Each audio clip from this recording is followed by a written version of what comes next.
Dilempar kulit pisang oleh karyawan yang menghinaku miskin di toko tas mewah. Mereka tak tahu kalau aku istri pemilik mall tersebut.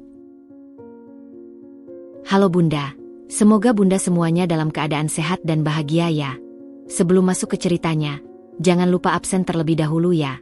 Bunda-bunda semua dari daerah mana saja? Jangan lupa like, komen, dan subscribe channel ini ya. Selamat menonton.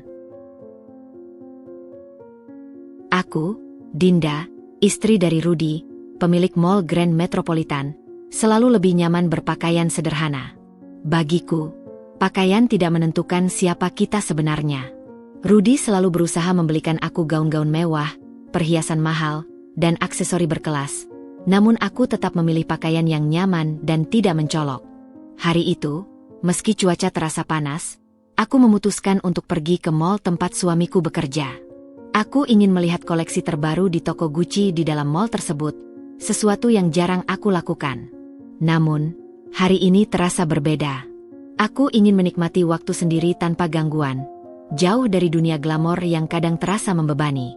Aku mengenakan kaos oblong putih yang sudah agak lusuh dan celana jeans biru yang sudah tidak terlalu fit di tubuhku. Rambutku yang panjang tergerai begitu saja, tidak ada riasan mencolok, hanya lipstik tipis yang mungkin tidak terlihat jelas. Aku ingin merasa bebas dan tidak terikat dengan standar penampilan yang seringkali ada di dunia ini. Aku melangkah masuk dengan santai, menghirup udara dingin dari pendingin ruangan yang menyegarkan, sambil memandang rak-rak yang penuh dengan tas dan sepatu mahal. Namun, begitu aku melangkah masuk, pandangan sinis para sales langsung menyambutku. Aku bisa merasakan tatapan mereka yang tajam, seperti mereka sedang menilai sesuatu yang tidak berharga. Salah seorang wanita dengan riasan tebal, bernama Siska dari name tag-nya, duduk di dekat pintu masuk dan memandangku dari ujung kepala hingga kaki.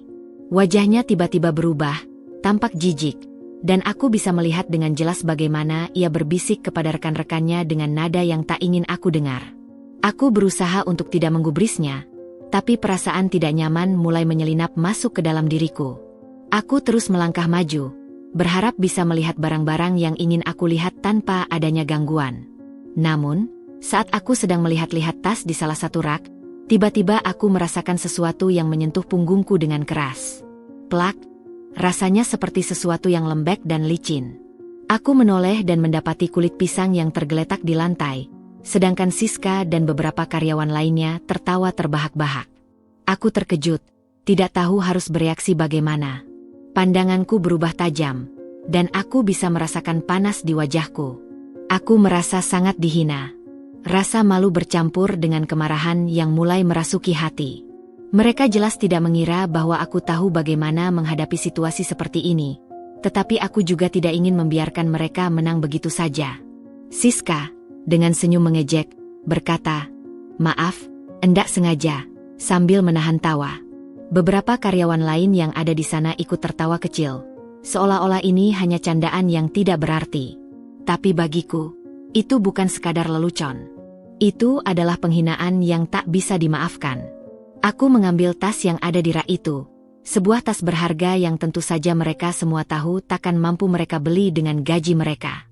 Aku memandang Siska dengan tatapan tajam dan berkata dengan suara yang cukup keras agar semua orang mendengarnya.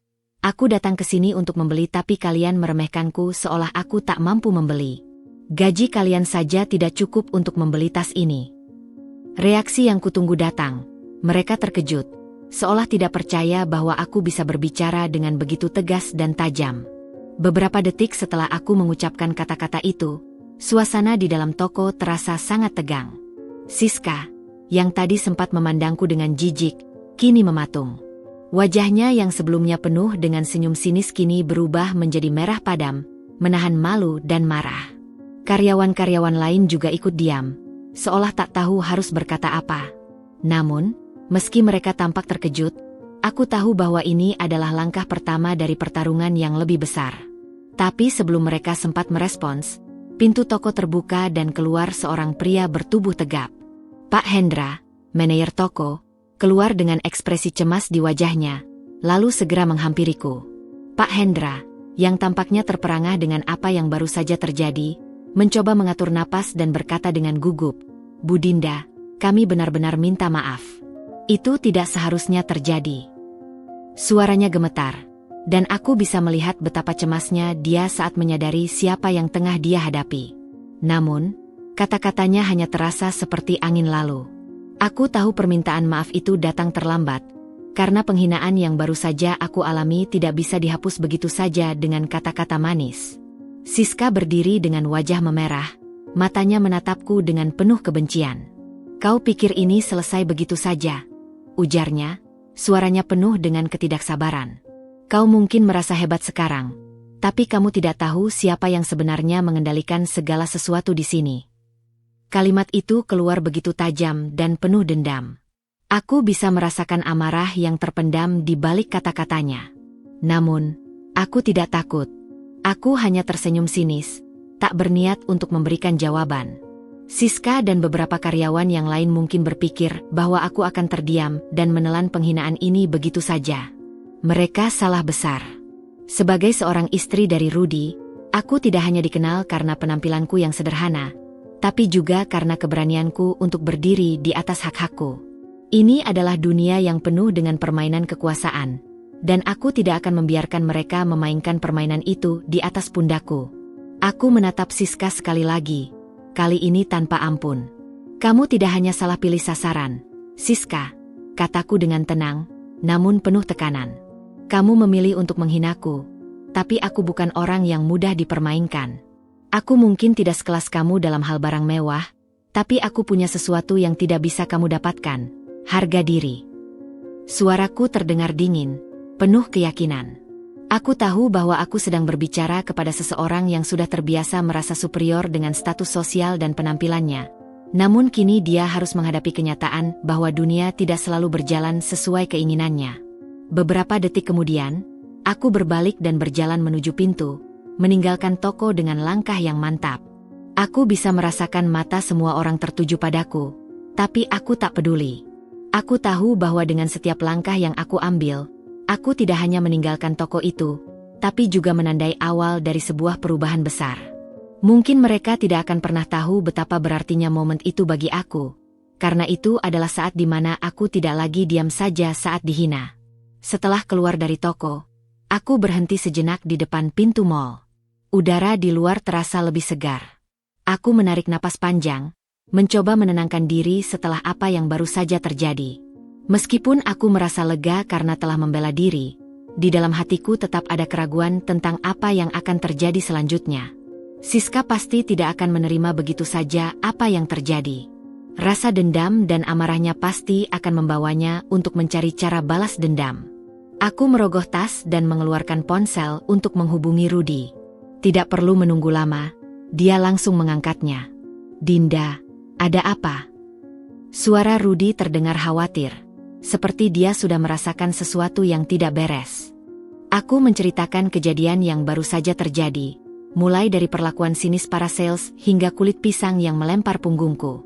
Aku tidak ingin membiarkan hal ini terasa sepele. Siska sudah melampaui batas, dan aku tidak ingin melihat orang lain diperlakukan dengan cara yang sama. "Tenang, sayang. Aku akan segera mengurusnya," jawab Rudy dengan suara tegas, yang selalu memberiku rasa aman. "Kamu tidak perlu khawatir. Ini sudah berlebihan." Namun, meskipun aku merasa lebih baik setelah berbicara dengan Rudy, aku tahu ini belum berakhir. Siska pasti akan melakukan sesuatu untuk membalas, dan kali ini aku harus lebih berhati-hati. Aku telah melihat cukup banyak drama yang terjadi di sekitarku, baik di dalam dunia bisnis maupun kehidupan pribadi, untuk tahu bahwa tidak ada yang pernah berjalan mulus tanpa ada masalah yang menyertainya. Jika ada satu hal yang bisa aku pastikan, itu adalah bahwa aku akan siap menghadapi apapun yang datang, karena aku sudah belajar untuk tidak pernah lagi merasa kecil di hadapan siapapun. Aku berjalan kembali ke mobilku, menatap kaca depan dengan rasa yakin. Tak ada yang bisa menghalangi langkahku. Siska mungkin sudah memulai pertempuran ini, tapi aku akan memastikan bahwa aku yang akan menutupnya dengan kemenangan. Setelah kejadian di toko, aku merasa ada sesuatu yang berubah dalam diriku.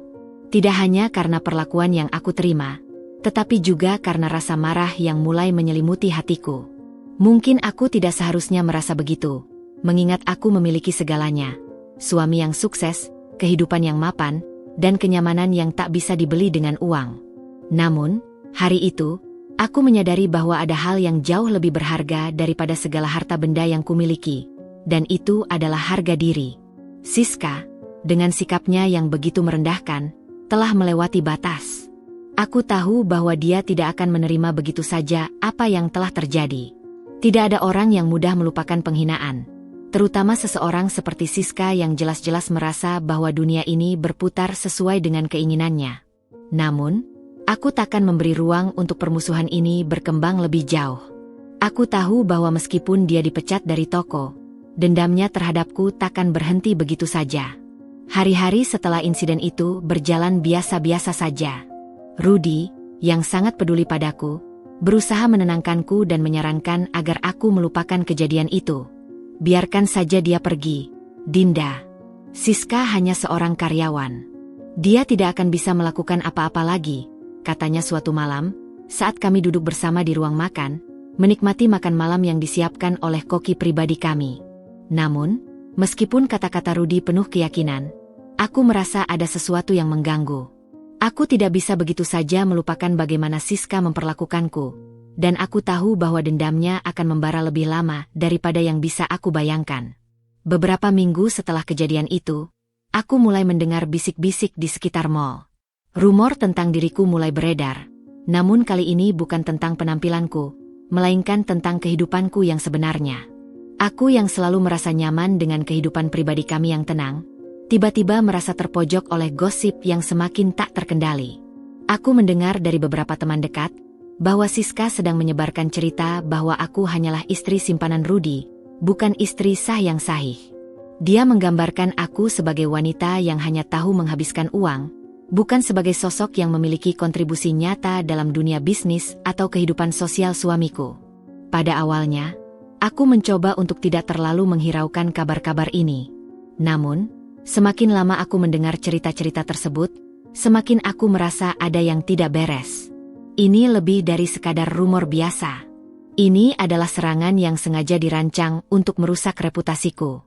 Aku tahu siapa yang ada di baliknya. Siska, wanita yang merasa terhina dan dipermalukan, sudah mulai berusaha merusak hidupku dengan cara yang lebih halus namun lebih berbahaya.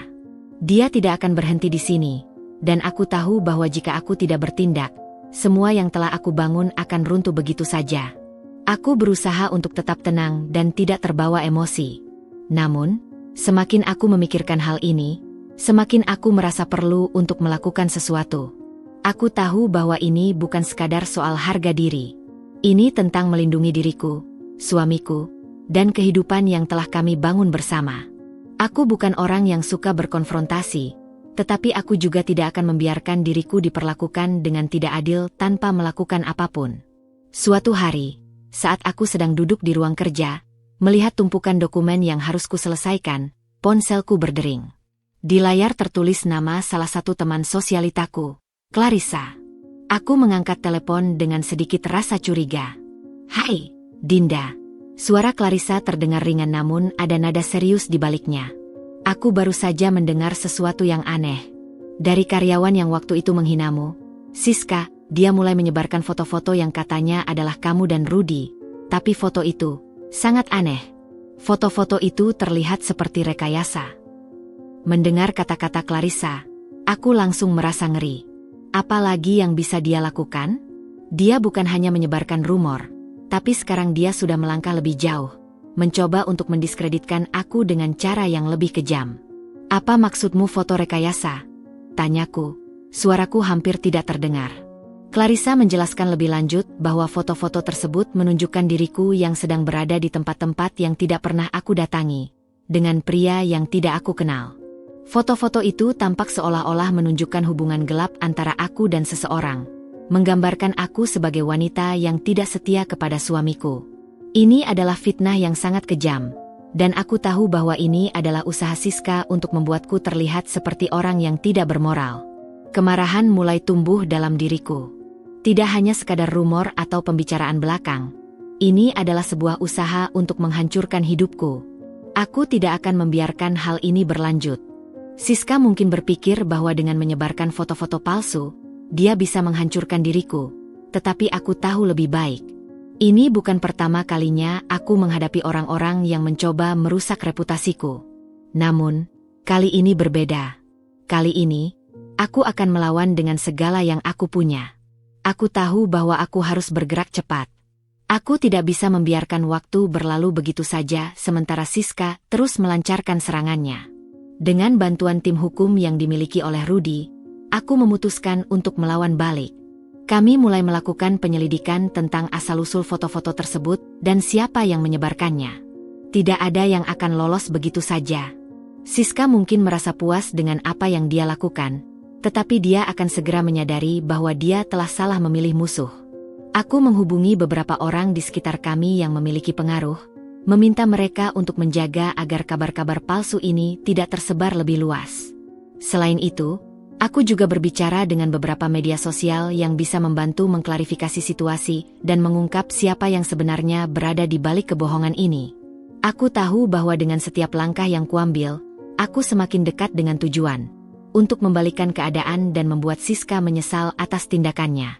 Namun, dalam hatiku, aku tahu ini baru permulaan.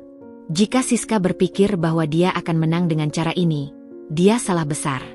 Aku akan membuktikan kepadanya bahwa tidak ada yang bisa menghancurkan hidupku begitu saja. Dia telah membuat kesalahan besar, dan kini giliran aku untuk bertindak. Setelah beberapa hari berlarut-larut dengan rumor yang semakin menyebar tentang diriku, rasa marah dan ketidakadilan yang aku rasakan semakin memuncak. Aku tidak hanya merasa terhina, tetapi juga khawatir tentang bagaimana hal ini bisa mempengaruhi hubungan kami, terutama dengan Rudy.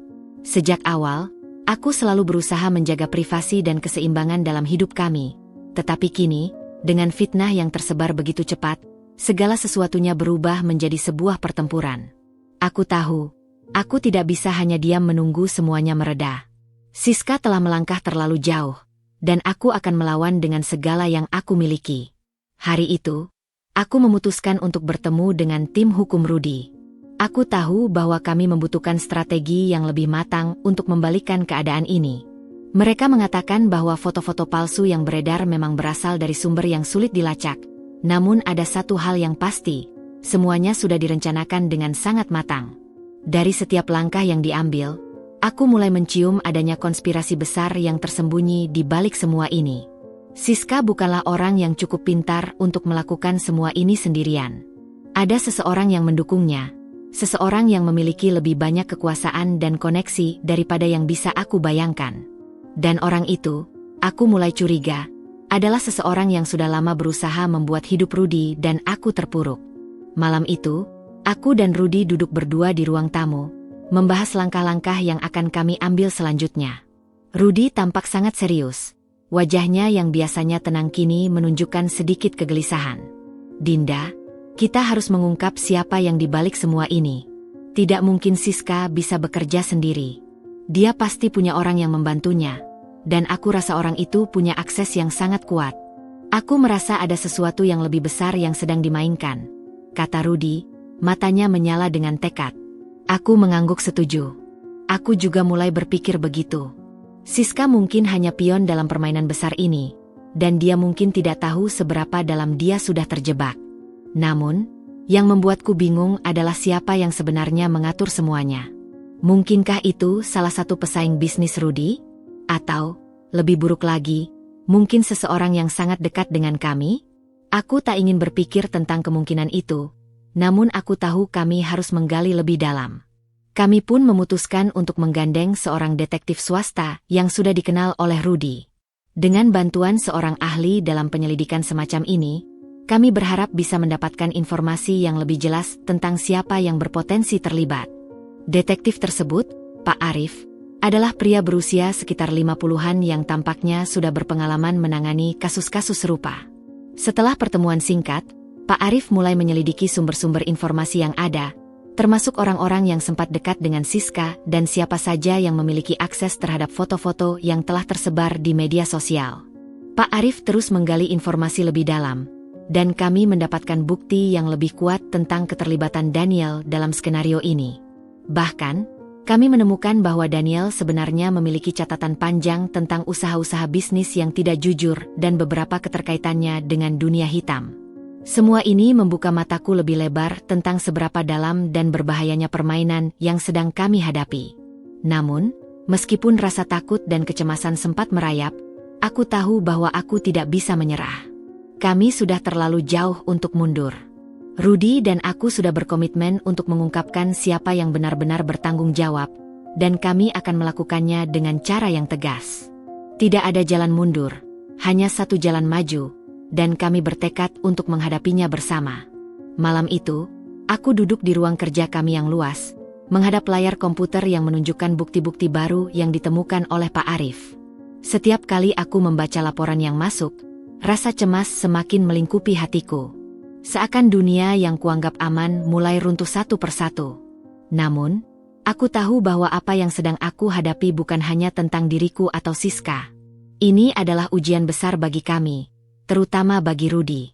Suamiku yang selama ini terlihat tenang dan selalu memiliki solusi untuk segala masalah, kini tampak terpojok. Aku tahu dia tak akan membiarkan ini terus berlanjut begitu saja. Tiba-tiba, suara pintu yang terbuka memecah keheningan. Rudy masuk, terlihat lelah tapi tetap dengan aura kewibawaan yang tak pernah pudar. Dia baru saja pulang dari rapat penting dengan beberapa investor besar di mall, dan ekspresi wajahnya menunjukkan kelelahan yang tidak biasa. Namun, begitu melihatku yang masih duduk dengan laptop di depan, matanya langsung berubah serius. "Dinda, kita harus bicara." Suara Rudy terdengar berat, seakan beban yang ia bawa seharian ini semakin bertambah. Aku bisa melihat bahwa dia sudah tahu sesuatu.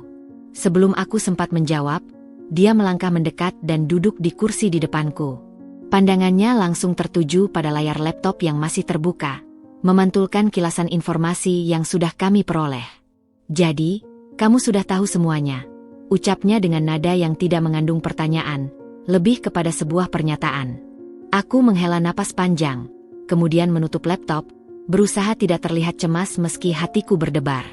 "Ya, aku sudah tahu, Mas. Dan aku tahu kamu juga sudah mendengarnya. Tentang Daniel.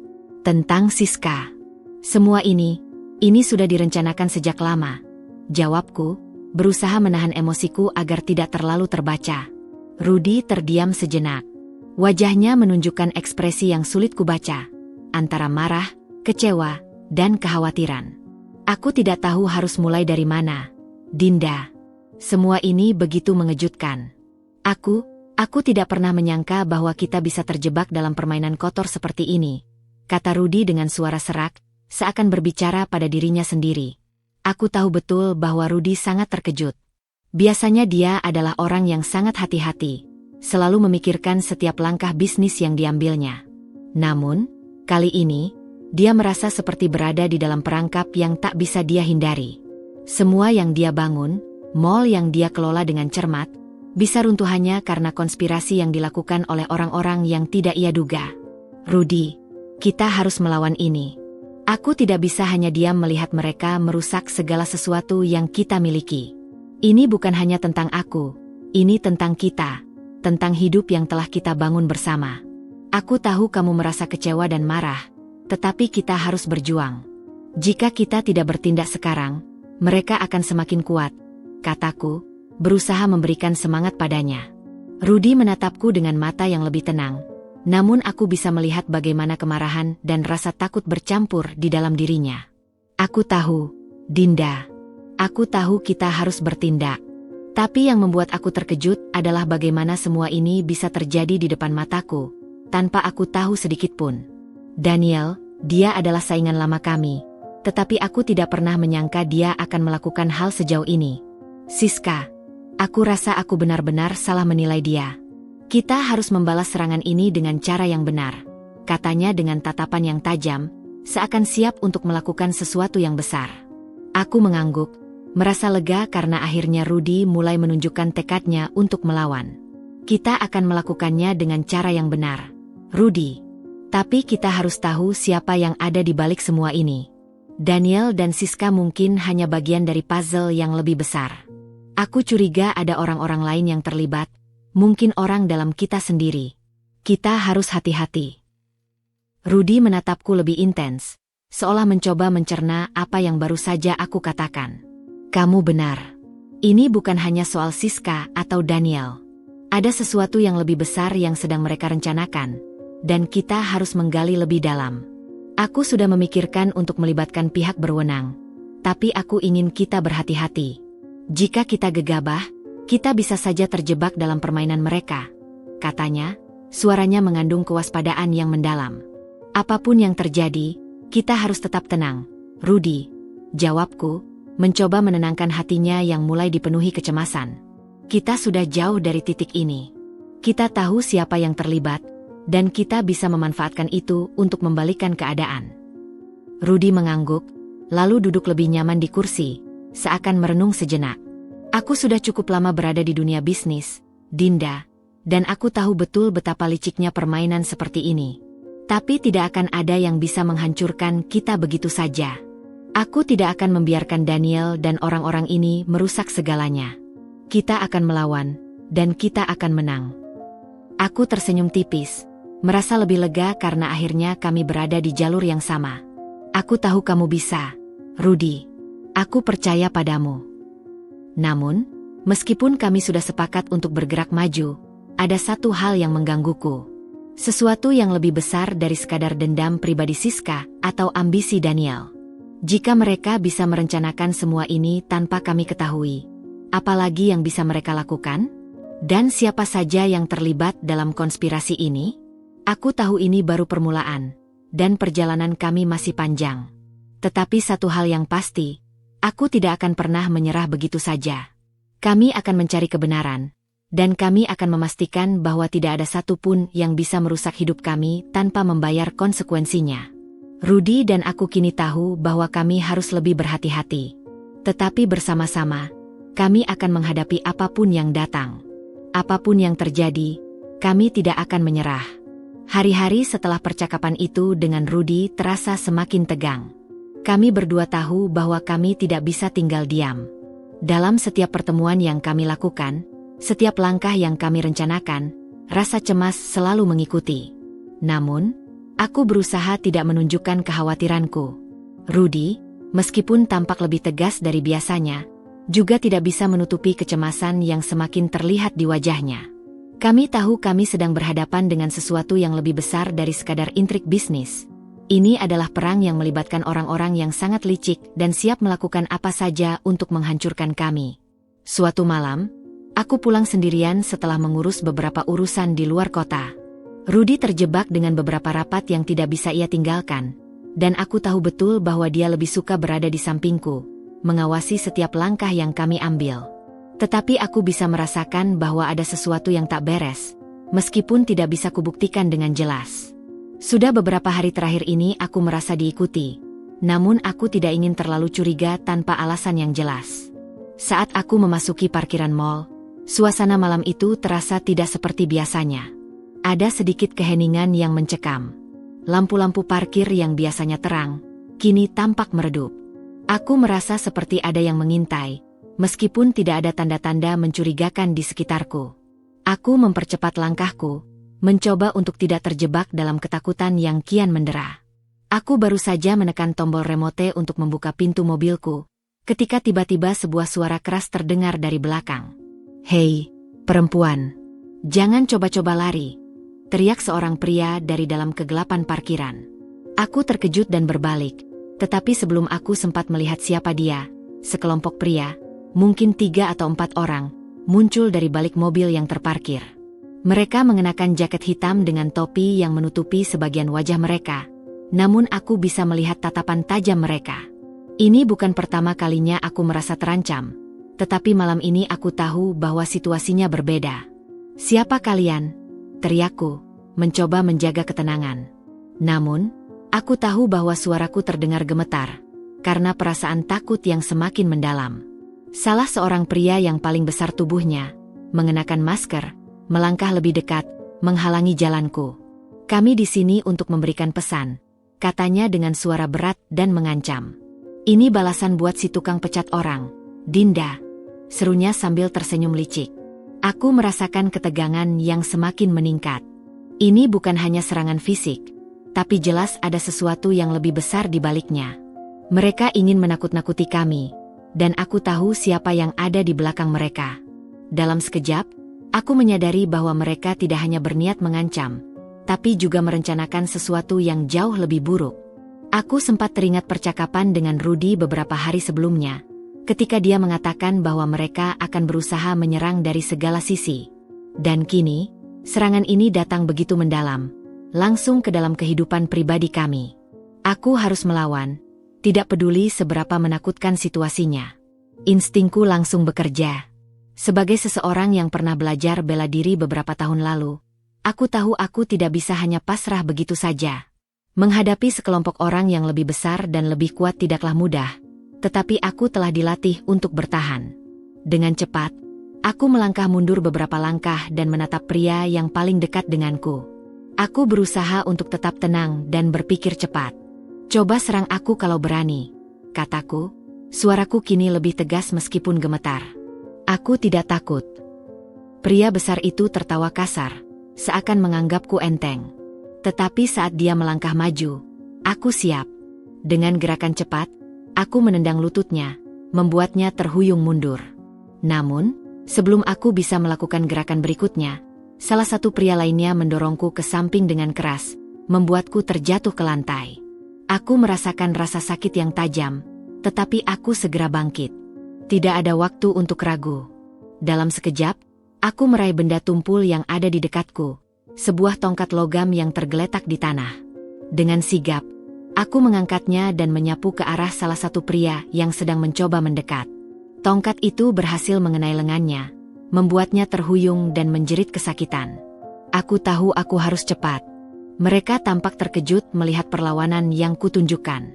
Aku tahu mereka berharap aku akan ketakutan dan menyerah begitu saja. Tapi aku tidak akan membiarkan mereka menang begitu mudah. Mereka tidak tahu siapa aku sebenarnya. Dengan gerakan yang terlatih, aku melawan mereka satu persatu. Aku bisa mendengar suara mereka yang mulai terdengar lebih panik, dan aku tahu saat itu juga bahwa mereka tidak siap untuk menghadapi perlawanan sepertiku. Namun, meskipun aku berhasil melawan beberapa dari mereka, aku tahu aku tidak bisa menang melawan semuanya. Dalam sekejap, seorang pria di belakangku mendorongku kembali, dan sebelum aku bisa berbuat banyak, pria besar yang pertama kali menghampiriku kembali maju dan dengan cepat mengikat tanganku dengan tali yang dibawa oleh salah seorang dari mereka. Aku merasa tubuhku tertarik ke belakang, dan dalam sekejap, aku dikepung oleh mereka. Tetapi meskipun tangan dan kakiku terikat, aku tidak mau menyerah. Tepat pada saat itulah, suara klakson mobil terdengar keras, dan aku bisa melihat Rudy, yang ternyata sudah berada di parkiran, meluncur dengan mobilnya. Dengan cepat, dia menginjak rem dan keluar dari mobil, sambil berteriak memanggil namaku. Aku bisa melihat ekspresi marah yang tak terbendung di wajahnya, dan itu memberi aku sedikit harapan. Tanpa ragu, Rudy berlari menuju kami. Para pria itu tampak kebingungan, seolah-olah tidak tahu harus bagaimana. Mereka jelas tidak mengantisipasi kedatangan Rudy. "Lepaskan istri saya," teriaknya dengan suara keras dan penuh wibawa. Tidak ada keraguan dalam suaranya. Itu adalah suara seorang pemimpin yang tahu apa yang harus dilakukan. Mereka yang sebelumnya tampak menakutkan kini mulai ragu, dan beberapa dari mereka mundur perlahan. Tanpa menunggu lebih lama, Rudy menghubungi pengamanan mal dan pihak berwajib. Dalam hitungan menit, petugas datang, dan para pria tersebut segera ditangkap. Aku bisa melihat wajah Rudy yang masih dipenuhi kemarahan, tapi di balik itu ada kekhawatiran yang mendalam. "Dinda, kamu baik-baik saja?" tanyanya. Suaranya bergetar meskipun dia berusaha tetap tegas. Aku mengangguk, meskipun tubuhku terasa lelah dan kesakitan. "Aku baik-baik saja, Mas. Tapi kita harus berhati-hati. Mereka pasti diutus oleh seseorang yang lebih besar dari kita duga." Rudy menarik napas dalam-dalam. "Ini belum berakhir, Dinda. Tapi kita akan menghadapi mereka bersama. Tidak ada yang akan bisa menghancurkan kita begitu saja. Kami berdua tahu ini baru permulaan, dan perjalanan kami masih panjang. Namun, satu hal yang jelas, kami tidak akan pernah menyerah. Kami akan melawan sampai akhir." Setelah kejadian di parkiran itu, ketegangan di dalam rumah kami semakin terasa. Walaupun aku berhasil melawan dan Rudy datang tepat waktu untuk menyelamatkan aku, rasa aman yang dulu kami rasakan kini hilang. Setiap langkah kami terasa dipantau. Setiap keputusan yang kami buat seakan bisa dimanfaatkan oleh orang-orang yang ingin menjatuhkan kami. Tetapi, meskipun mereka terus menyerang kami dari luar, kini aku tahu bahwa ancaman terbesar datang dari dalam. Kami sudah berada di tengah pertempuran yang melibatkan pengkhianatan yang jauh lebih dalam daripada yang pernah kami bayangkan. Setelah kejadian di parkiran, Rudy segera menghubungi tim keamanan untuk memastikan bahwa kami dilindungi dengan lebih ketat. Namun, dalam hati kami berdua, ada pertanyaan besar yang terus menghantui. Siapa di antara orang-orang yang kami percayai telah menjual kami? Siapa yang bekerja sama dengan Siska dan Daniel untuk merusak hidup kami? Aku tahu bahwa di dunia bisnis seperti ini, tidak ada yang bisa sepenuhnya dipercaya. Tetapi aku tidak menyangka bahwa salah satu orang yang paling kami percayai, salah satu orang yang dekat dengan Rudy selama bertahun-tahun, ternyata berada di balik serangan ini. Hari itu, saat kami sedang duduk di ruang makan, Rudy menerima telepon yang membuat wajahnya berubah seketika. "Apa? Kamu yakin?" Rudy berteriak dalam telepon, suaranya penuh kemarahan yang sulit ditahan. Aku terdiam, merasa ada sesuatu yang sangat besar sedang terjadi. Rudy menutup teleponnya dengan gerakan cepat dan menatapku dengan wajah yang dipenuhi kekecewaan. "Dinda, aku baru saja mendengar sesuatu yang sangat mengejutkan. Salah satu bodyguard kita, Arif, ternyata bekerja sama dengan mereka. Dia yang memberi informasi tentang rencana kita dan bahkan menyusup ke dalam sistem keamanan kita." Hatiku serasa dihantam batu. Arif? Itu hampir tak bisa kupercayai. Arif adalah seseorang yang sudah bekerja dengan kami selama bertahun-tahun, dan dia sangat dekat dengan Rudy. Mereka sering berbicara tentang segala hal, dan aku selalu merasa aman dengan keberadaannya. Tapi kini, semuanya berubah dalam sekejap. Bagaimana mungkin dia mengkhianati kami? Apa yang membuatnya melakukan hal seperti ini? "Mas, kamu yakin?" tanyaku, berusaha memahami situasi ini meskipun hati dan pikiranku terasa berat. "Arif? Dia sudah bekerja dengan kita begitu lama. Kenapa dia melakukan ini?" Rudy menggelengkan kepala, ekspresi wajahnya penuh penyesalan. "Aku tidak tahu, Dinda. Tapi kenyataannya dia bekerja sama dengan Siska dan Daniel. Aku sudah mengonfirmasi ini dengan beberapa sumber, dan mereka mengatakan dia adalah orang yang mengirim informasi penting tentang kita ke mereka. Aku tidak tahu lagi apa yang harus aku pikirkan. Ini menghancurkan semua yang aku percayai." Aku bisa merasakan rasa sakit di suara Rudy. Dia tidak hanya merasa dikhianati, tetapi juga merasa bersalah. Aku tahu betapa dia berusaha menjaga orang-orang yang ada di sekitarnya. Bagaimana dia selalu berusaha memastikan bahwa tidak ada yang dapat menyakiti kami. Tetapi sekarang, semuanya tampak hancur. Dia sudah bekerja di sini selama bertahun-tahun. "Mas, aku bahkan pernah menganggapnya sebagai teman," kataku, berusaha menenangkan diri meskipun perasaan hancur mulai menguasai diriku. Rudy menghela napas panjang, tampak lelah dengan beban yang terlalu berat untuk dipikul. "Aku tidak tahu siapa lagi yang bisa dipercaya, Dinda. Kalau orang seperti Arif saja bisa berkhianat, bagaimana dengan orang lain yang selama ini kita andalkan? Ini bukan hanya tentang Siska atau Daniel. Ini lebih besar dari itu. Kita sedang dikelilingi oleh tikus-tikus yang akan menggerogoti dari dalam." Aku merasakan kekhawatiran yang sangat besar dalam diri Rudy.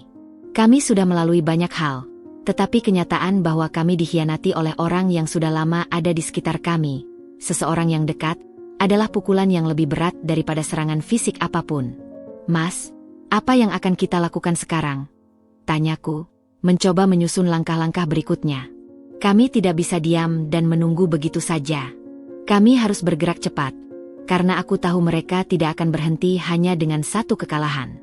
Mereka akan terus mencari cara untuk menghancurkan kami, dan kali ini, mereka punya informasi penting yang bisa mereka manfaatkan. Rudy menatapku dengan tatapan tajam yang penuh tekad. "Kita harus menghadapinya langsung. Aku akan bicara dengan Arif. Aku ingin tahu apa alasan dia melakukannya. Jika dia benar-benar berkhianat, dia akan membayar untuk apa yang telah dia lakukan. Tapi kalau ada alasan lain, kita akan mencari tahu lebih dalam." Setelah percakapan itu, Kami berdua merasa bahwa jalan kami kini semakin sempit. Kami tidak hanya menghadapi ancaman dari luar, tetapi juga harus melawan pengkhianatan dari orang-orang yang selama ini kami percayai. Aku tahu Rudy akan melakukan apa saja untuk melindungiku dan melindungi apa yang telah kami bangun bersama. Tetapi aku juga tahu bahwa kami harus sangat berhati-hati. Sekali saja kami salah langkah, semua yang kami miliki bisa hancur dalam sekejap. Malam itu, saat kami bersiap-siap untuk berhadapan dengan Arif, aku merasakan ketegangan yang luar biasa. Kami tidak tahu apa yang akan terjadi, tetapi kami sudah tahu satu hal. Perang ini baru saja dimulai, dan kali ini, kami tidak bisa hanya bermain aman. Kami harus melawan dengan segala yang kami miliki. Kami harus menemukan siapa lagi yang berkhianat, dan jika perlu, kita akan memotong mereka dari dalam. Ini adalah pertarungan hidup dan mati, dan kami tidak akan menyerah. Rudy berdiri, dengan tatapan penuh tekad yang tidak pernah aku lihat sebelumnya. Kita akan menghadapinya, Dinda. Semua ini akan berakhir dengan kita yang menang. Aku tidak akan membiarkan mereka merusak semuanya. Aku mengangguk, merasakan kekuatan baru dalam diriku.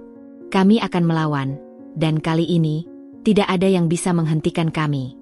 Setelah konfrontasi yang terjadi dengan Arif, kami merasa dunia kami semakin mengerucut. Setiap langkah yang kami ambil seolah menjadi lebih penuh risiko. Namun kami tahu bahwa kami tak bisa mundur. Rudy semakin serius dengan investigasi yang ia jalankan. Hatinya yang terpukul akibat pengkhianatan Arif kini disalurkan ke dalam tindakan yang lebih terfokus. Kami berdua sadar bahwa meskipun Arif hanya satu bagian dari puzzle besar ini, dia adalah kunci untuk membuka lebih banyak rahasia yang tersembunyi. Namun, apa yang kami temukan jauh lebih gelap dan lebih kompleks daripada yang kami duga. Rudy memutuskan untuk menurunkan tim investigasi pribadi yang ia percayai untuk menyelidiki lebih dalam tentang hubungan Siska dengan Arif, serta siapa lagi yang terlibat dalam konspirasi ini. Semakin lama, semakin jelas bahwa toko Gucci yang dulu menjadi kebanggaan mall kami ternyata bukan sekadar tempat perbelanjaan elit, tetapi sarang bisnis gelap yang melibatkan banyak pihak, termasuk beberapa orang dalam perusahaan kami sendiri. Aku tak bisa menahan rasa penasaran yang menggerogoti diriku. Setiap informasi yang kami gali membuka lebih banyak lapisan dari dunia bawah tanah yang selama ini tersembunyi. Siska yang dulu kukenal sebagai seorang sales girl cantik ternyata memiliki koneksi yang jauh lebih besar dengan dunia kriminal daripada yang kuperkirakan. Ternyata, dia bukan hanya seorang karyawan yang sekadar melayani pembeli di toko. Siska adalah bagian dari jaringan distribusi barang-barang mewah yang diselundupkan. Barang-barang yang seharusnya hanya dijual melalui saluran resmi, ternyata dijual di pasar gelap dengan harga jauh lebih murah. Rudy menemukan bahwa barang-barang mewah yang hilang dari toko bukanlah kebetulan. Mereka tidak hilang begitu saja, melainkan dicuri dengan sengaja dan dijual melalui saluran yang sangat terorganisir. Para pelaku menggunakan toko tersebut sebagai kedok untuk mengalihkan perhatian, sementara transaksi sebenarnya dilakukan di tempat-tempat tersembunyi. Mereka bekerja dengan jaringan luar negeri yang memiliki koneksi kuat dengan pasar ilegal barang-barang mewah, menjual tas, sepatu, dan pakaian dari merek ternama dengan harga yang tak bisa ditandingi oleh harga pasar. Semua itu tentu saja menghasilkan keuntungan yang sangat besar. Namun, yang lebih mengejutkan lagi adalah keterlibatan manajer toko, Pak Hendra, yang selalu tampak ramah dan profesional. Kami tidak pernah mencurigainya. Bahkan, Rudy sempat memberikan kepercayaan penuh padanya untuk mengelola salah satu toko terbaik di mall kami. Namun, ternyata Pak Hendra bukan hanya sekadar manajer toko biasa. Dia ternyata bagian dari jaringan besar yang dipimpin oleh orang-orang yang lebih berbahaya, yang memanfaatkan toko itu untuk mendistribusikan barang-barang curian. Ketika aku dan Rudy akhirnya mendapatkan bukti yang tak terbantahkan, rekaman CCTV yang menunjukkan Siska dan Pak Hendra berkolaborasi dengan orang-orang dari luar, segala keraguan kami terhadap toko itu menghilang. Kami merasa seolah-olah dunia yang kami bangun selama ini tiba-tiba runtuh di depan mata. Semua yang kami anggap aman ternyata penuh dengan tipu daya. Dan apa yang terjadi di balik pintu-pintu toko mewah itu jauh lebih gelap daripada yang pernah kami bayangkan. Rudy memutuskan untuk bertindak cepat. Ia mengumpulkan timnya, menyusun rencana untuk mengungkap bisnis gelap ini secara tuntas. Dalam beberapa hari ke depan, kami bekerja dengan hati-hati, memastikan bahwa setiap langkah yang diambil tidak akan memberikan kesempatan kepada para pelaku untuk melarikan diri. Kami tahu bahwa kami berada di ambang pertempuran besar yang melibatkan bukan hanya Siska dan Pak Hendra, tetapi juga mereka yang lebih kuat di luar sana. Pada malam yang telah ditentukan, Rudy dan timnya melakukan penyergapan. Kami telah menyiapkan bukti-bukti yang cukup untuk mengungkap kejahatan mereka, tetapi kami tahu bahwa ini tidak akan mudah. Orang-orang yang terlibat dalam jaringan ini tidak akan tinggal diam begitu saja. Mereka punya banyak uang, koneksi, dan kekuatan untuk menghalangi kami. Tapi kami sudah tidak bisa mundur lagi. Kami harus melawan habis-habisan, untuk memastikan bahwa semua yang kami perjuangkan selama ini tidak sia-sia. Penyergapan dimulai dengan operasi besar yang melibatkan petugas polisi dan tim keamanan mall. Rudy memimpin langsung penyelidikan itu, dan aku tetap berada di sampingnya, meskipun aku tahu situasi ini sangat berbahaya. Kami memutuskan untuk memfokuskan penyergapan di gudang penyimpanan barang-barang mewah yang tersembunyi di balik toko, tempat mereka menyembunyikan tas dan barang-barang lainnya sebelum dijual ke pasar gelap. Begitu kami masuk ke dalam, kami menemukan tumpukan barang-barang yang tak terhitung jumlahnya. Semua barang mewah yang selama ini dicuri dari toko, siap untuk dijual ke pembeli yang tidak curiga. Siska, yang ternyata masih berada di dalam gudang itu saat kami menyergap, tidak bisa menyembunyikan keterkejutannya. Dia terlihat panik dan langsung berusaha melarikan diri, namun petugas sudah siap menghadangnya.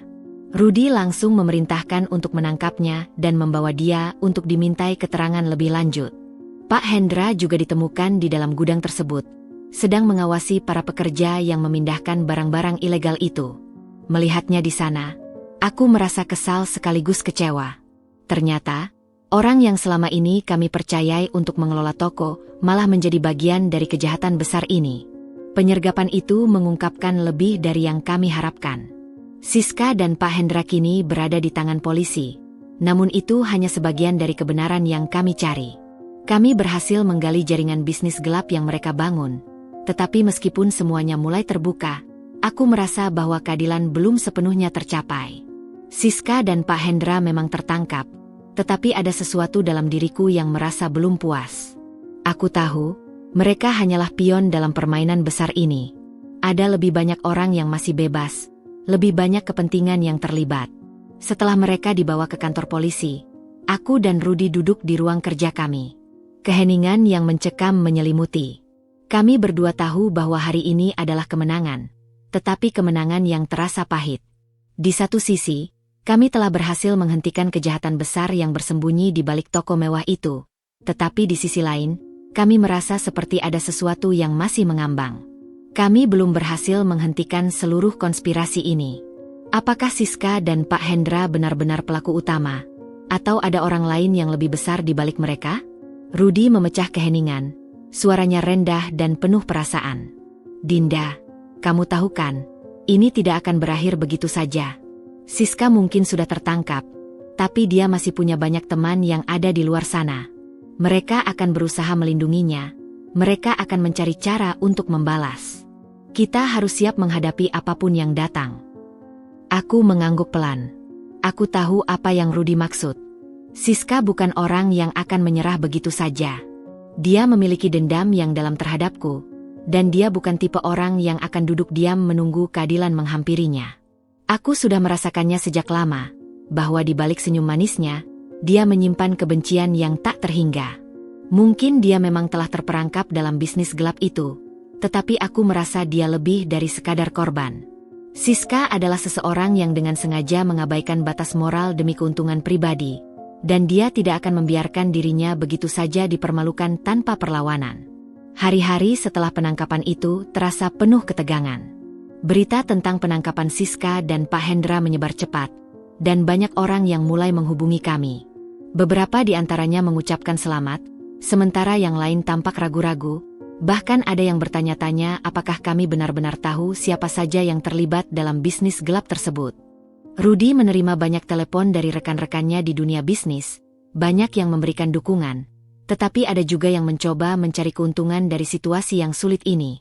Aku tahu bahwa meskipun kami telah meraih kemenangan besar, kami masih berada di tengah-tengah perang yang lebih besar, dan kami belum sepenuhnya keluar dari masalah ini.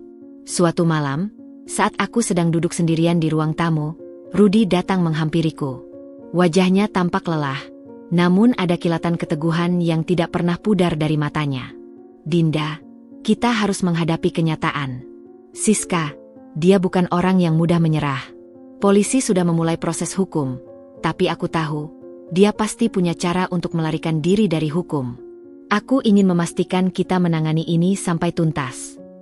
Aku merasakan betapa seriusnya Rudy.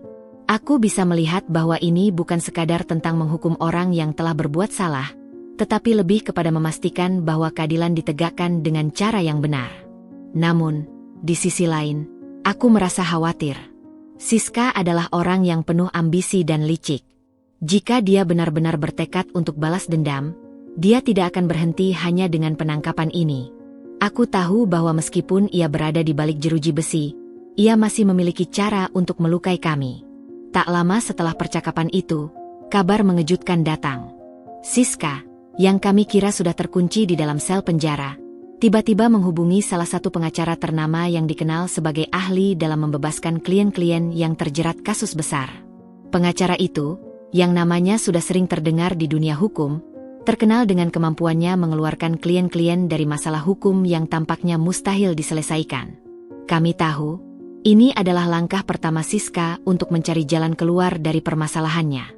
Rudy langsung menghubungi pengacara yang bekerja sama dengan polisi untuk memastikan bahwa Siska tidak bisa lolos begitu saja. Aku merasa sangat tidak nyaman dengan situasi ini. Siska tak hanya berusaha untuk keluar dari penjara, tetapi dia juga berusaha mengatur kembali situasi dengan cara yang lebih licik. Aku tahu dia tidak akan tinggal diam. Dia pasti akan berusaha merusak semua yang telah kami bangun. Apapun cara yang dia pakai, kami harus siap. Hari-hari setelahnya, aku mulai mendengar desas-desus yang mengerikan. Beberapa orang yang dulu dekat dengan Siska mulai berbicara tentang perubahan sikapnya. Mereka mengungkapkan bahwa Siska, meskipun tampaknya tak berbahaya, sebenarnya sangat berbahaya. Dia memiliki jaringan yang luas, bahkan lebih luas daripada yang kami bayangkan. Siska ternyata telah lama memanfaatkan hubungan-hubungannya dengan dunia luar untuk melindungi dirinya sendiri. Dan sekarang, dia menggunakan semua itu untuk membuat rencana balas dendam terhadapku dan Rudy. Rudy tidak tinggal diam. Ia memutuskan untuk bekerja sama dengan pihak berwajib dan pengacara yang dipercaya untuk memastikan bahwa Siska akan menghadapi hukum. Namun, kami juga tahu, karma tidak selalu datang dengan cara yang langsung. Kami harus bersiap menghadapi kemungkinan terburuk. Aku merasa ada sesuatu yang lebih besar yang sedang berputar di balik layar. Sebuah permainan berbahaya yang melibatkan lebih dari sekadar penipuan barang-barang mewah. Siska adalah bagian dari jaringan yang lebih besar dan lebih kejam. Dan meskipun dia tertangkap, dia bukanlah orang yang akan berhenti begitu saja. Ketika kami kembali memikirkan setiap langkah yang kami ambil, aku menyadari bahwa meskipun keadilan sedang berjalan, kami masih harus berjuang keras. Karma untuk Siska bukan hanya datang dalam bentuk hukum, tetapi juga dalam bentuk keputusannya untuk membalas dendam. Apa yang terjadi selanjutnya, tidak hanya bergantung pada bagaimana kami menangani kasus ini, tetapi juga pada bagaimana kami menghadapinya dengan hati yang tak gentar. Kehidupan kami berubah dengan cepat setelah penangkapan Siska dan Pak Hendra. Meskipun kami merasa lega karena kami telah berhasil membuka tabir gelap yang menyelubungi toko dan memecah jaringan pencurian barang mewah, ancaman yang lebih besar sedang menunggu di depan mata. Kami tidak menyangka bahwa badai yang akan datang jauh lebih mengerikan daripada yang pernah kami bayangkan. Setelah beberapa minggu berlalu, berita penangkapan Siska dan Pak Hendra yang disertai dengan pengungkapan operasi gelap di toko mulai mereda. Namun, hal itu hanya sementara. Tiba-tiba, muncul serangkaian serangan yang menargetkan kami, terutama Rudy. Itu dimulai dengan beredarnya rumor yang sangat merugikan tentang bisnis kami dan tentang dirinya. Berita palsu yang menyebar sangat cepat, menuding Rudy terlibat dalam praktik korupsi dan penggelapan dana yang melibatkan banyak pihak di dalam Mall Grand Metropolitan. Awalnya, kami tidak terlalu menghiraukan gosip-gosip itu. Kami menganggapnya hanya sebagai upaya untuk merusak nama baik kami setelah penangkapan Siska. Tetapi semakin lama, berita tersebut semakin menguat dan mulai dipercaya oleh banyak orang. Banyak pelanggan yang sebelumnya setia mulai mengurangi kunjungan mereka ke mall kami, dan lebih buruk lagi, Beberapa rekan bisnis yang sebelumnya bekerja sama dengan kami mulai menjauh. Rudy yang biasanya tenang dan penuh percaya diri kini tampak tertekan. Ia menyadari bahwa meskipun keadilan tampaknya berada di pihak kami, serangan terhadap reputasinya sedang berlangsung. Kami berdua tahu bahwa jalan ke depan tidak akan mudah. Kami harus bertindak dengan cermat, menggali informasi dengan hati-hati, dan memanfaatkan semua sumber daya yang ada. Namun, satu hal yang pasti, kami tidak akan diam dan membiarkan Daniel menang begitu saja. Kami akan berjuang untuk kebenaran dan untuk masa depan kami, apapun yang terjadi. Siska terlihat berbeda saat dia dibawa ke ruang interogasi. Matanya yang dulu penuh kebencian dan rasa dendam, kini tampak kosong dan lesu, seperti kehilangan semangat hidup. Penampilan wanita itu yang dulu penuh dengan sikap angkuh, kini merunduk lemah, seakan-akan dunia yang dibangunnya runtuh begitu saja. Aku duduk di kursi dekat Rudy, menatap Siska dengan perasaan campur aduk. Ada rasa puas, ada rasa kasihan. Siska adalah penyebab dari semua masalah ini, dari penculikan hingga fitnah yang tersebar tentangku, dan akhirnya keterlibatannya dengan Daniel dalam rencana licik mereka. Namun, meskipun dia adalah musuh yang telah menyakiti kami, aku tidak bisa mengabaikan kenyataan bahwa dia kini berada dalam posisi yang sangat berbeda. Pak Hendra, mantan manajer toko tas mewah tersebut yang kini juga ditangkap, berdiri di samping Siska, tampak tak berdaya. Mereka semua tahu bahwa pilihan mereka sangat terbatas sekarang. Mereka bisa berpura-pura tidak tahu, tapi semua bukti yang ada sudah cukup untuk menghancurkan mereka. Di ruang interogasi yang dingin itu, suasana berubah tegang. Siska akhirnya mengangkat wajahnya, menghindari pandanganku, tetapi aku bisa melihat ketegangan di wajahnya. Kenapa? Aku bertanya, suaraku datar, tetapi penuh penekanan. Kenapa kamu melakukan semua ini, Siska? Kenapa sampai sejauh ini? Siska terdiam beberapa saat, wajahnya tampak memerah, dan air mata mengalir perlahan dari sudut matanya. Dia seperti berjuang dengan dirinya sendiri, antara rasa malu, penyesalan, dan mungkin juga keputusasaan. Aku tidak tahu, jawabnya akhirnya, suara terdengar seperti bisikan. Aku pikir aku bisa mendapatkan segalanya. Aku hanya ingin keluar dari bayangan hidup orang lain. Aku ingin jadi sesuatu. Aku ingin dihargai, diakui. Aku terdiam. Kalimat itu begitu sederhana, namun memiliki kedalaman yang sulit untuk dicerna. Siska adalah wanita yang terjebak dalam perasaan tidak cukup. Dia ingin lebih dari sekadar menjadi bagian dari latar belakang. Ingin lebih dari sekadar menjadi pegawai biasa yang tak pernah dianggap. Dan karena itu, dia memilih jalan gelap untuk meraih tujuannya. Aku terjebak. Lanjutnya, nadanya lebih rendah, penuh penyesalan. Aku merasa terhina setiap hari. Kamu tahu, Dinda, saat aku melihat kamu datang ke toko, dengan penampilanmu yang sederhana itu, rasanya aku merasa kamu seolah menginjak-injakku. Kamu dengan hidupmu yang sempurna, dengan segalanya yang kamu punya, sementara aku hanya seorang pegawai yang tidak berarti apa-apa. Aku bisa merasakan kekesalan yang dulu selalu dia sembunyikan kini meledak di hadapanku. Namun, meskipun aku bisa memahami rasa sakit dan rasa tidak dihargai yang pernah dia rasakan, itu tidak membenarkan apa yang dia lakukan. Tidak ada alasan yang cukup untuk merusak hidup orang lain hanya karena rasa iri. Siska melanjutkan, matanya mulai berkaca-kaca. Ketika Daniel datang dan menawarkan bantuan, aku merasa seperti mendapatkan kesempatan kedua. Dia menjanjikan semuanya. Uang, kekuasaan, penghargaan. Semua yang aku inginkan. Aku tidak berpikir panjang. Aku hanya ingin keluar dari hidup yang membosankan dan penuh hinaan itu. Rudy, yang selama ini dia mendengarkan, akhirnya berbicara. Jadi, kamu memutuskan untuk menyakiti orang lain hanya untuk memenuhi ambisimu? Kamu sadar bahwa semua yang kamu lakukan bukan hanya merusak hidup Dinda, tetapi juga hidupmu sendiri. Siska menunduk, tidak bisa menjawab. Jawabannya sudah jelas. Dia tahu dia telah salah. Namun, penyesalan tidak bisa mengubah apa yang telah terjadi. Semua sudah terlambat. Kenapa kamu melibatkan Pak Hendra? Tanya Rudy lagi. Suaranya tetap tenang meski ada amarah yang tersirat. Apakah itu bagian dari rencanamu untuk menghancurkan toko itu? Siska menghela napas dalam-dalam sebelum menjawab, suara yang penuh keputusasaan. Pak Hendra tidak tahu banyak. Dia hanya mengikuti perintah. Daniel, dia mengancam kami semua. Kami terjebak dalam situasi yang sangat sulit. Ketika aku mulai tahu apa yang dia lakukan di belakang layar, aku tidak bisa mundur. Aku takut. Aku menatapnya dengan rasa campur aduk. Aku bisa mengerti rasa takutnya. Takut akan Daniel yang punya kekuasaan besar. Takut jika dia menentangnya, maka hidupnya bisa hancur begitu saja. Tapi, pada akhirnya, ketakutan itu tidak bisa membenarkan keputusannya untuk merusak banyak hidup demi ambisi pribadi. Apakah kamu tahu apa yang akan terjadi setelah ini? Tanya Rudy, matanya menatap tajam. Siska terdiam, kemudian mengangguk pelan.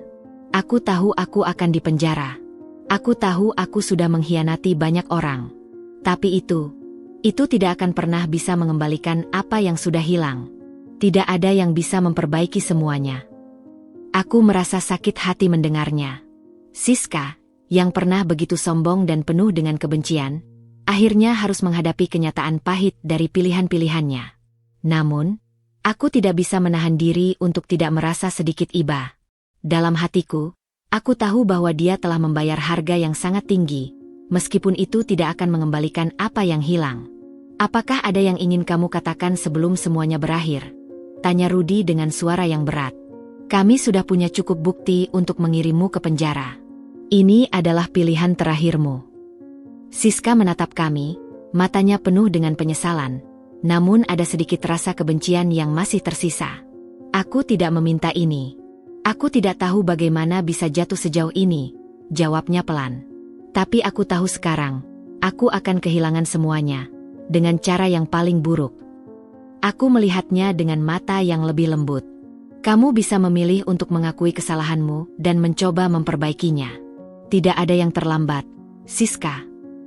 Tetapi dia hanya terdiam, menghindari pandanganku. Rudy menghela napas, lalu memberi isyarat kepada petugas untuk membawa Siska ke sel. Semua sudah selesai, pertarungan ini sudah berakhir, dan kini saatnya untuk menata kembali kehidupan kami yang sempat hancur. Ketika Siska dibawa pergi, aku dan Rudy saling bertukar pandang. Kami berdua tahu bahwa ini bukan akhir dari segalanya. Meskipun Siska sudah mengakui semua yang telah dilakukannya, kami masih harus menghadapi Daniel, yang lebih berbahaya daripada yang bisa kami bayangkan. Namun, satu hal yang pasti, kami tidak akan pernah menyerah. Kami sudah melewati banyak cobaan bersama, dan kini, kami akan menghadapi apapun yang datang dengan kekuatan yang lebih besar. Kebenaran telah terungkap, namun pertarungan kami baru saja dimulai. Setelah Siska ditangkap dan mengungkapkan semua yang ia ketahui, aku merasa ada angin segar yang mengalir ke dalam hidup kami. Namun, aku tahu, kemenangan ini hanyalah langkah awal. Keberhasilan menangkap Siska tidak serta-merta membuat kami aman dari ancaman yang lebih besar. Siska hanyalah pion dalam permainan besar yang dimainkan oleh Daniel. Dia, yang ada di balik semua konspirasi ini, adalah ancaman sesungguhnya yang harus kami hadapi. Rudy, meskipun tampak tenang di luar, aku tahu dia tengah bekerja keras di balik layar. Selama beberapa hari terakhir, dia telah memerintahkan tim hukumnya untuk menggali lebih dalam tentang Daniel, mencari bukti yang bisa menghancurkan bisnis gelapnya dan memberantasnya hingga ke akar-akarnya. Setiap langkah yang diambil oleh Rudy dilaksanakan dengan hati-hati, karena dia tahu jika terlalu terburu-buru, Daniel bisa saja melarikan diri atau bahkan berbalik menyerang dengan cara yang lebih licik. Sementara itu, berita tentang penangkapan Siska dan keterlibatannya dalam jaringan pencurian barang-barang mewah semakin tersebar luas. Beberapa media mulai memberitakan betapa besar konspirasi yang melibatkan toko tas mewah itu dan jaringan kriminal yang lebih luas. Namun, meskipun ini bisa dianggap sebagai kemenangan kecil, kami tahu bahwa Daniel tidak akan menyerah begitu saja. Dia adalah seorang pengusaha besar yang sudah lama beroperasi dalam dunia gelap, dan tidak akan mudah untuk mengalahkannya. Rudy memutuskan untuk bertindak lebih tegas. Setelah mendapatkan bukti-bukti kuat tentang keterlibatan Daniel dalam praktik korupsi dan pencucian uang yang melibatkan berbagai pihak berkuasa, dia memutuskan untuk mengungkapkannya kepada publik. Semua informasi ini akan mengubah segalanya, baik bagi Daniel maupun bagi bisnis yang dia bangun dengan cara kotor selama bertahun-tahun. Namun, Rudy tahu bahwa ini adalah langkah yang berisiko tinggi. Daniel adalah lawan yang tidak bisa dianggap remeh. Ketika bukti-bukti tersebut akhirnya dipublikasikan, dampaknya langsung terasa. Saham-saham milik Daniel yang semula menguat, kini mulai merosot tajam. Banyak perusahaan yang awalnya bekerja sama dengannya mulai menarik diri, takut jika terjebak dalam skandal yang sama. Media sosial pun tidak tinggal diam. Berita tentang keterlibatan Daniel dalam pencucian uang dan kolaborasinya dengan jaringan kejahatan terorganisir menyebar dengan cepat. Hanya dalam beberapa hari, reputasi Daniel hancur lebur. Namun, Daniel tidak tinggal diam. Dia tahu bahwa kekuasaannya hampir runtuh, dan dia akan melakukan apa saja untuk bertahan hidup. Dia segera menghubungi beberapa pengacara terbaik dan mulai memanipulasi bukti-bukti untuk membalikkan keadaan. Di balik layar, dia menyusun rencana balas dendam yang lebih kejam dan licik, berusaha merusak nama baik Rudy dan aku lebih dalam lagi. Dia bahkan mulai menyebarkan rumor tentang Rudy yang terlibat dalam korupsi, mencoba untuk menanamkan keraguan di benak para pemegang saham mall. Rudy tetap tenang, meski aku bisa melihat amarahnya yang mulai memuncak. Dia pikir ini akan berakhir dengan cara itu, kata Rudy dengan suara rendah, penuh kebencian. Aku tidak akan membiarkan dia merusak kita lebih jauh lagi. Ini saatnya untuk menghancurkannya. Rudy tahu bahwa untuk bisa mengalahkan Daniel, dia harus melibatkan lebih banyak orang dan lebih banyak bukti. Selama bertahun-tahun, Daniel telah membangun jaringannya dengan hati-hati, namun Rudy memiliki koneksi yang jauh lebih kuat, terutama dengan pihak kepolisian dan beberapa pejabat yang loyal kepadanya. Dengan bantuan timnya, Rudy menyusun serangan balik yang jauh lebih terorganisir. Setiap langkah yang mereka ambil dihitung dengan sangat hati-hati, dan mereka tidak memberi celah sedikit pun bagi Daniel untuk lolos. Tak lama setelah itu, polisi akhirnya menggerebek markas Daniel.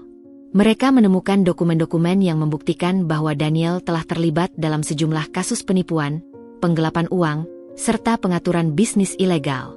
Bukan hanya itu, hubungan gelapnya dengan sejumlah pihak berpengaruh di dalam dan luar negeri juga terbongkar. Dalam hitungan hari, polisi berhasil menangkap Daniel dan beberapa orang kepercayaannya. Berita tentang penangkapan Daniel segera tersebar, dan dunia bisnis terguncang. Tak hanya Rudy, para pesaing Daniel juga merasa lega karena salah satu musuh terbesar mereka akhirnya jatuh. Saham-saham yang semula tertekan mulai bangkit kembali, dan orang-orang yang dulu takut untuk berurusan dengan Daniel mulai merasa lebih aman. Aku masih ingat dengan jelas ekspresi wajah Rudy ketika dia mendengarkan pengumuman resmi tentang penangkapan Daniel. Ada kebanggaan yang tak terucapkan di matanya, tetapi ada juga kelelahan. Semua ini telah memakan banyak tenaga dan emosi. Kami berdua tahu, meskipun ini adalah kemenangan besar, perjalanan kami belum berakhir. Dia sudah jatuh, Dinda, kata Rudy, suaranya terdengar lelah tapi puas. Tapi ini belum selesai. Ada banyak hal yang masih harus kita perbaiki. Kita harus memastikan bahwa segala sesuatu kembali ke jalurnya. Aku mengangguk, memahami sepenuhnya. Sementara Daniel telah jatuh, efek dari konspirasi yang dia bangun selama bertahun-tahun akan terus berlanjut. Aku tahu ini bukanlah akhir, tetapi hanya awal dari babak baru dalam hidup kami. Namun, untuk saat ini, kami berdua bisa menarik napas lega. Kami telah melawan musuh besar yang hampir menghancurkan hidup kami, dan kami berhasil mengalahkannya. Aku tahu bahwa Rudy dan aku bisa menghadapi apapun yang datang ke depan, karena kami telah melewati badai bersama-sama. Daniel mungkin telah jatuh, tapi kami tidak akan pernah berhenti melangkah. Setelah semua yang kami alami, fitnah, konspirasi, ancaman, hingga perjuangan yang tak berkesudahan, akhirnya kami bisa melihat secercah cahaya di ujung terowongan. Daniel telah ditangkap, dan reputasi kami perlahan pulih. Namun, meskipun masalah yang lebih besar telah teratasi, Rudy tahu bahwa segala sesuatunya tidak akan kembali seperti semula. Selama bertahun-tahun, bisnis kami berjalan lancar, tapi kami juga tahu bahwa kami harus memastikan semuanya beroperasi dengan cara yang lebih baik, lebih transparan, dan lebih menghargai setiap orang tanpa memandang status atau penampilan mereka. Dan itu dimulai dengan Mall Grand Metropolitan, tempat yang telah menjadi saksi perjuangan kami. Rudy segera memutuskan untuk memberlakukan serangkaian perubahan besar yang akan mempengaruhi seluruh operasional mall, dimulai dari aturan yang lebih tegas dan jelas terhadap para karyawan. Kami berdua setuju bahwa tindakan yang diambil oleh Siska dan beberapa karyawan lain di toko adalah cermin dari masalah yang lebih besar, kurangnya rasa hormat terhadap orang lain, terlepas dari bagaimana penampilan mereka. Rudy mengundang seluruh manajemen mall ke dalam pertemuan besar untuk mengumumkan kebijakan baru yang akan segera diterapkan. Di ruang konferensi yang luas itu, suasana tampak tegang. Beberapa manajer toko dan pemimpin departemen tampak cemas, mungkin khawatir jika perubahan ini akan memengaruhi posisi mereka atau mengubah cara mereka menjalankan bisnis. Namun, Rudy dengan tenang berdiri di depan mereka, siap untuk menjelaskan visi barunya untuk mall ini. Aku ingin kita semua sadar bahwa kita berada di titik yang sangat krusial, ujar Rudy dengan suara tegas, namun penuh rasa percaya diri. Kita telah melalui banyak hal. Kita sudah bertahan dari ancaman yang mencoba menjatuhkan kita. Tapi kita harus belajar dari itu semua. Kita harus berubah. Mall ini tidak hanya untuk orang-orang kaya atau orang-orang yang terlihat sempurna. Ini adalah tempat untuk semua orang. Dan mulai sekarang, kita akan memastikan bahwa setiap pengunjung, tidak peduli apapun penampilan mereka, akan diperlakukan dengan hormat yang sama. Rudy memberi penekanan pada kata, hormat. Semua mata tertuju padanya. Dan aku bisa melihat perubahan besar yang ingin dia capai. Tidak hanya sekadar bisnis, tetapi juga soal nilai-nilai yang harus diterapkan di dalam lingkungan tempat kerja dan interaksi dengan pelanggan. Setiap karyawan di sini, lanjut Rudy, akan diberi pelatihan untuk memahami pentingnya empati, toleransi, dan profesionalisme. Kita akan menghilangkan segala bentuk diskriminasi, baik itu berdasarkan penampilan, latar belakang, atau status sosial. Setiap orang yang melangkah ke dalam mall ini harus merasa diterima dan dihargai. Itu adalah tanggung jawab kita, bukan hanya untuk menjaga bisnis, tapi untuk menjaga reputasi dan moralitas tempat ini. Aku bisa merasakan energi yang berubah di ruangan itu. Beberapa manajer tampaknya khawatir tentang bagaimana perubahan ini akan mempengaruhi cara mereka berinteraksi dengan pelanggan, sementara yang lain tampak setuju dengan semangat yang dibawa oleh Rudy. Mereka tahu bahwa peraturan ini mungkin akan sulit diterima di awal, tetapi mereka juga tahu bahwa ini adalah langkah yang harus diambil untuk menciptakan suasana yang lebih inklusif dan adil. Salah satu perubahan besar yang diumumkan oleh Rudy adalah pembentukan tim pelatihan khusus yang akan fokus pada pengembangan sikap positif dan profesional di antara seluruh staf. Tim ini akan terdiri dari ahli psikologi dan trainer yang berpengalaman dalam menangani isu-isu terkait sikap, interaksi sosial, dan pelayanan pelanggan. Semua karyawan di setiap toko harus mengikuti pelatihan ini, dan setiap keluhan dari pelanggan terkait sikap karyawan akan langsung ditindaklanjuti dengan serius. Selain itu, Rudy juga memperkenalkan program penghargaan untuk karyawan yang menunjukkan sikap terbaik dan melayani pelanggan dengan penuh penghormatan. Ini adalah cara untuk memastikan bahwa perubahan budaya yang ingin kami capai benar-benar dapat dirasakan di seluruh tingkat organisasi. Ini bukan sekadar tentang penampilan fisik atau apakah seseorang mengenakan merek ternama atau tidak, kata Rudy dengan tegas. Ini tentang bagaimana kita memandang dan menghargai orang lain, terlepas dari apa yang mereka kenakan atau siapa mereka. Kita akan menjadi contoh yang baik, bukan hanya untuk pengunjung kita, tetapi juga untuk seluruh dunia bisnis yang ada di luar sana. Setelah pengumuman tersebut, aku merasa lega. Rudy benar-benar mengambil langkah yang tepat untuk menciptakan perubahan yang lebih besar. Dia tidak hanya ingin mengembalikan keadaan seperti semula, tetapi dia juga ingin memastikan bahwa pengalaman berbelanja di Mall Grand Metropolitan adalah pengalaman yang menyenangkan dan inklusif bagi semua orang. Aku tahu, ini akan menjadi tantangan besar. Tetapi dengan tekad dan komitmen yang dimilikinya, aku yakin ini adalah awal dari sesuatu yang besar. Kebijakan baru itu segera diberlakukan. Dalam beberapa minggu setelah pengumuman, kami melihat perubahan yang sangat jelas. Karyawan mulai lebih ramah dan menghargai setiap pengunjung, tanpa melihat pakaian mereka atau berapa banyak uang yang mereka miliki.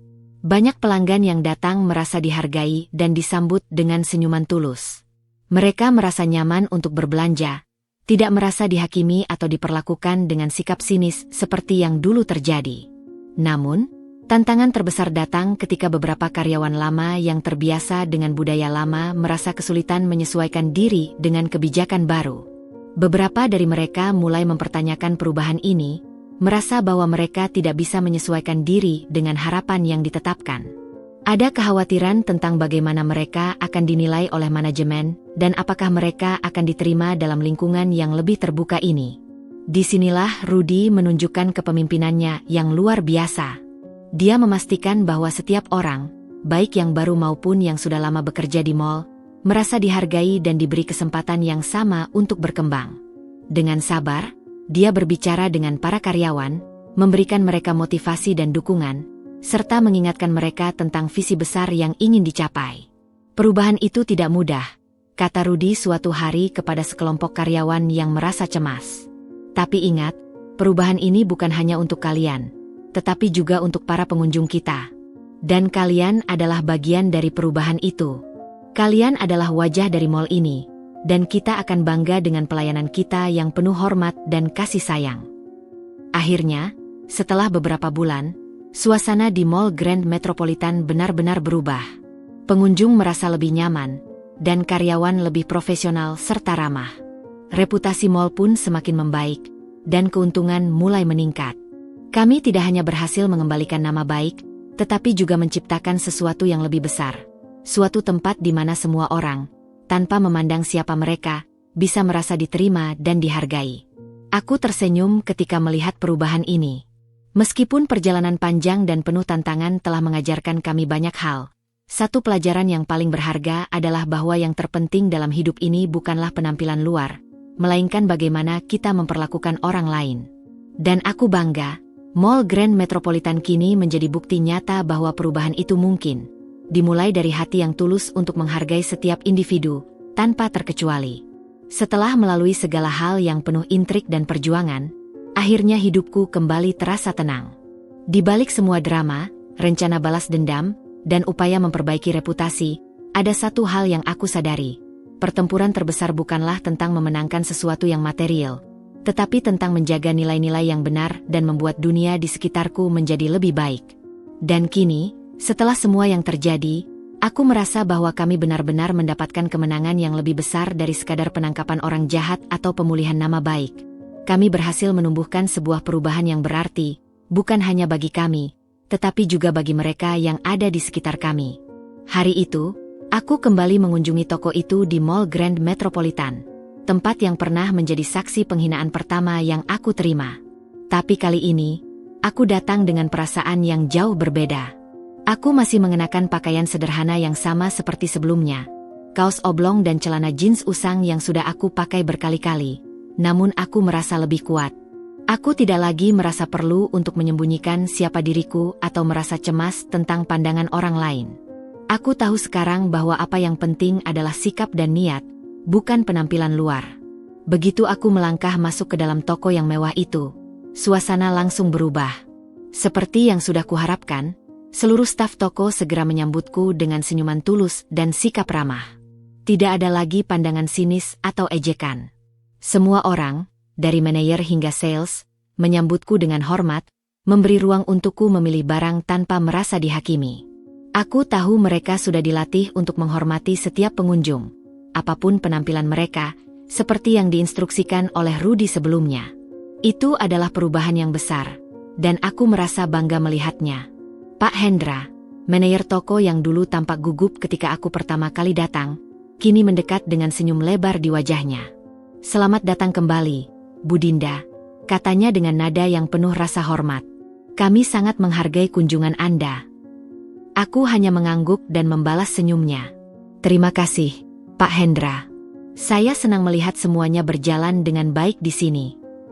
Sementara aku berkeliling melihat koleksi terbaru, aku merasa bangga dengan perubahan yang telah kami buat.